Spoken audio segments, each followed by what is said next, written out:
sometimes if I'm making a track, I'll find a sample. And there's so many resources now to get samples. There really is. And I've got, I believe, a sample here.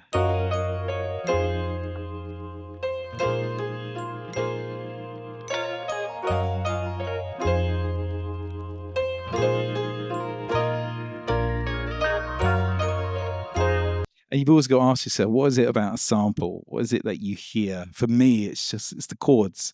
It will hit something that kind of resonates.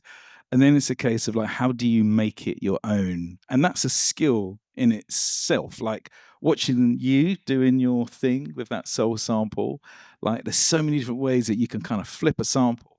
So let's take something like that. We're going to go to 90 BPM. And what I've done, I've chopped this sample already. So what I've done is I'm going to go into edit, and I'm going to go to global, and I'll take it back to the original pitch, which is here.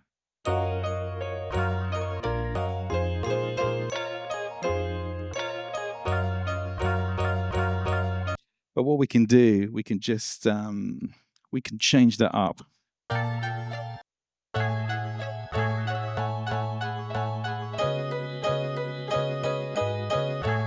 And as soon as you start messing with keys, you just get a completely different kind of dynamic from the sample. So, you know, I really encourage you to just check out different types of keys with this stuff. So what we're going to do, we're going to go back. And I'm going to start off. Now, this is a real interesting technique. So I'm going to start off by laying some drums down. So what I've done, I've taken a... just this here.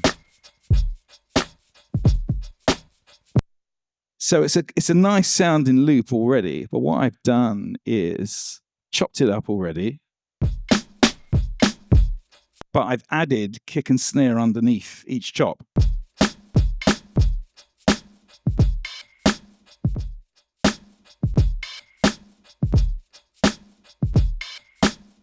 So you can add a lot of elements underneath the loop. So just don't take it in its kind of entirety. Just add your own elements underneath it. So I'll turn on quantize for a second. And this will be a bit of a mix of quantized and unquantized.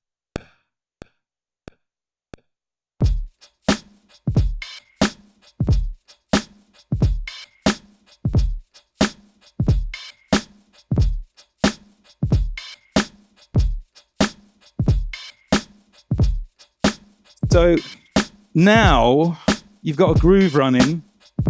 Now we go back to the sample.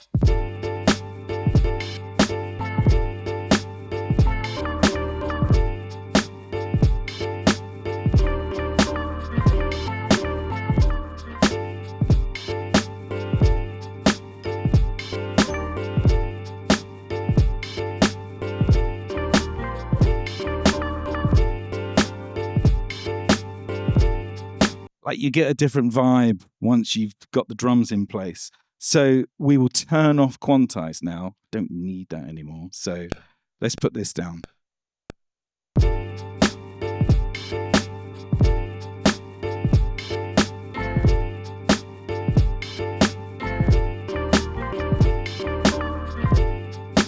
So that's that down.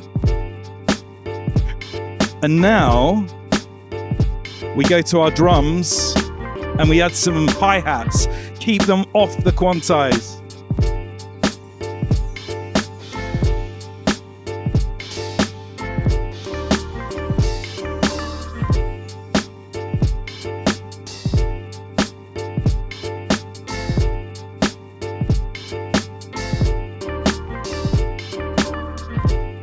So we add that down.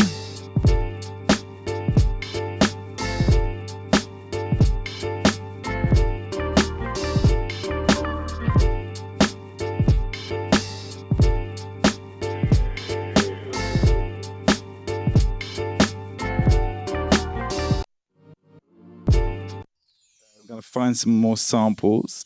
So I'm going to go to one of my other kits now. And we're going to go to see where they are. Wow. Wow.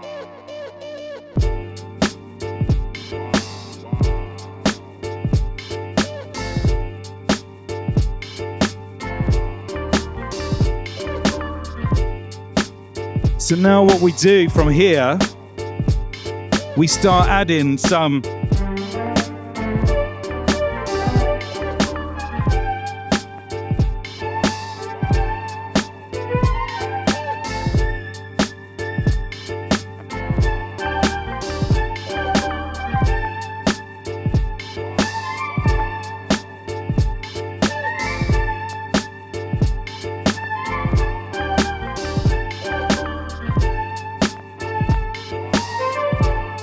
so we'll add that down to 3, 4.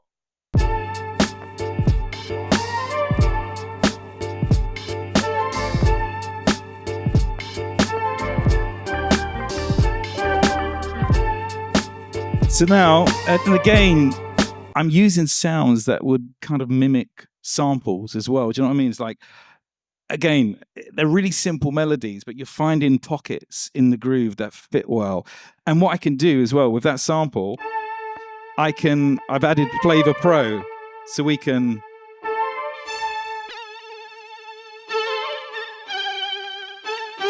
I can make it sound like an old string sound, VHS or Betamax, I believe, in the US.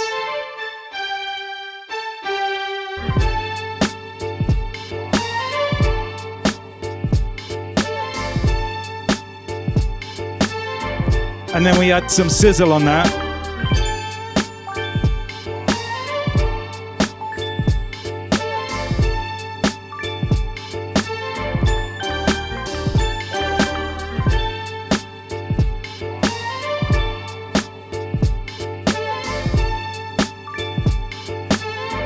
Then we add the bass. Now, if you can't work out bass, go up to the top. It always sorts it out.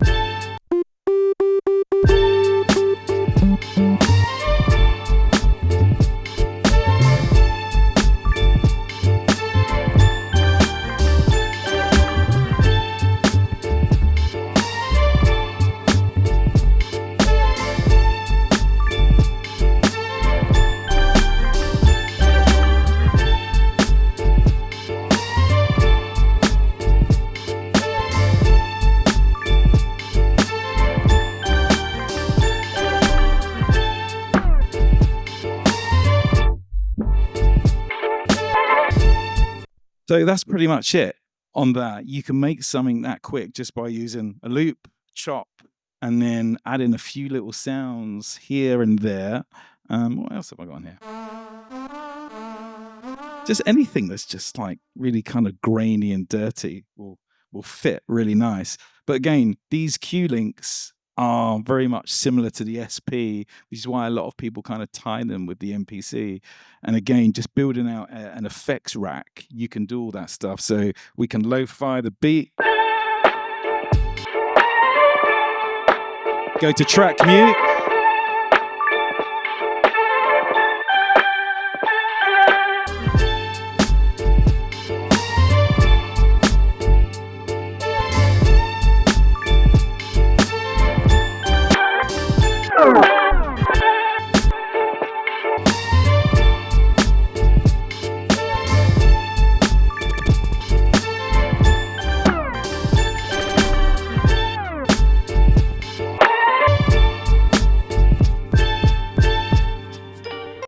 So again, that's another kind of like explanation of how you can just take a loop, build up a beat, and then you can start kind of constructing this yourself into a song. So if you go to the arrangement mode, we've already got the 4 bars already here. So we just copy, double, double, double, double. And now I've got 32 bars. And you can decide from that how you want to kind of like build the structure of the song. We want to do these effects. We can literally put on automation and then just start recording these onto our timeline. So if I want to automate this, we can do it a couple of ways. But what I'm going to do is I'm going to jump into here. You can see it go red. So now anything I do is going to be affected by here.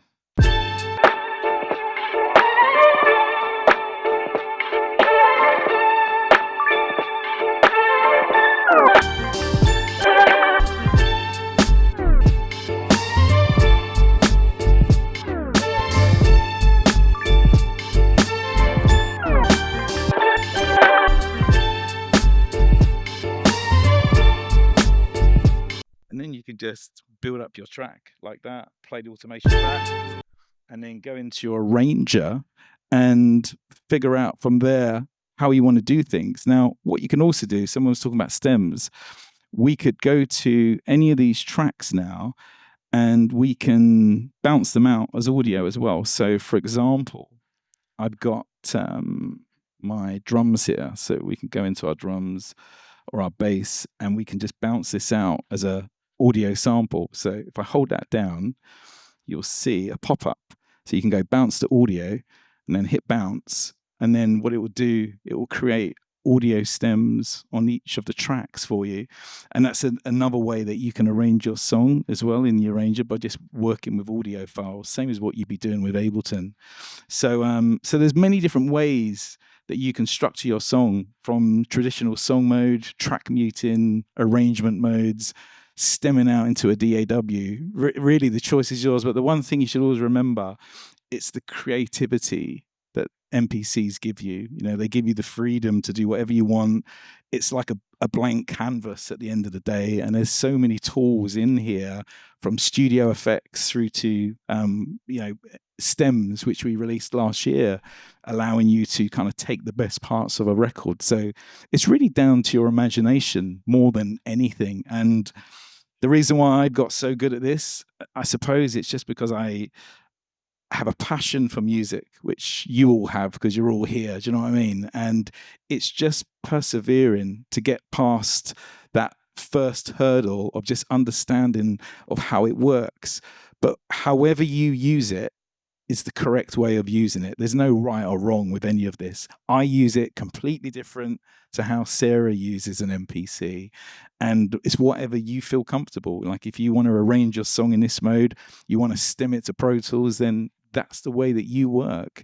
But I hope what you've seen tonight is the creative workflow of how you can be really successful with these MPCs and how it can really push your careers forward musically, because there's so many resources out there now with YouTube, influencers and creators like Sarah that, allow you to watch videos and learn about all of these devices. So I thank everyone for coming tonight. It really means a lot. This is the first time we've done this, and it definitely won't be the last.